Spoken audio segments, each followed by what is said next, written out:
Bonjour à tous et bienvenue sur Amazing Mac TV, macOS Mojave est disponible depuis lundi. J'avais fait une vidéo sur les nouveautés de macOS Mojave, on avait parlé de la fonction insérer une photo depuis l'iPhone et cette fonction a changé donc on va faire le point aujourd'hui. Ça fonctionne avec TextEdit, ça fonctionne un petit peu différemment maintenant sur TextEdit, on va le voir, et ça fonctionne surtout avec Pages, Keynote et Numbers qui ont été mis à jour et on va voir comment.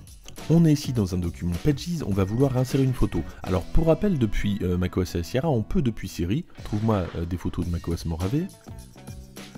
Voilà, et on n'a plus qu'à glisser-déposer la photo qu'on veut dans le document, c'est vraiment très pratique.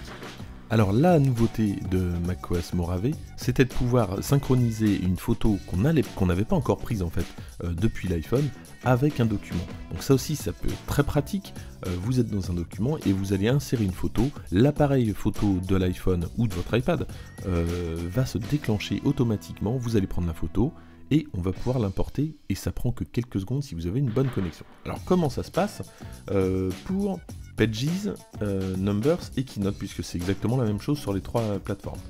Pour cela, on va donc dans Données multimédia et on va cliquer sur Prendre une photo.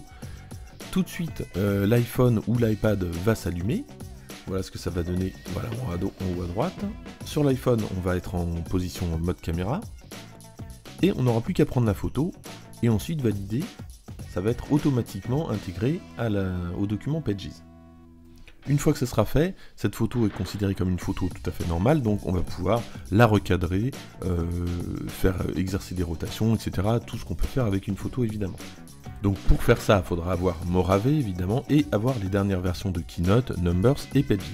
Alors l'autre chose qui a changé, c'est dans TextEdit. Au départ, lors de la présentation et de la vidéo, il fallait aller dans Édition. Maintenant, il faut aller dans Fichier et on va importer depuis iPhone. Et là, on va avoir exactement la même chose, on va avoir la caméra de l'iPhone qui va se mettre en marche, on prend une photo, on insère, et voilà, la photo est automatiquement dans TextEdit. Le tout fonctionne donc avec iCloud et l'identification à deux facteurs, si vous ne l'avez pas activé, il faudra l'activer, sinon vous n'allez pas bénéficier de ces nouvelles fonctionnalités. Voilà pour cette petite modification par rapport à la vidéo que je vous avais présentée sur macOS Mojave, puisque pas mal de choses ont changé. N'hésitez pas à la voir à nouveau si vous l'aviez loupé. N'hésitez pas à voir aussi la vidéo sur iOS 12, et moi je vous dis à très bientôt. N'hésitez pas à vous abonner si vous avez aimé et à liker. À bientôt.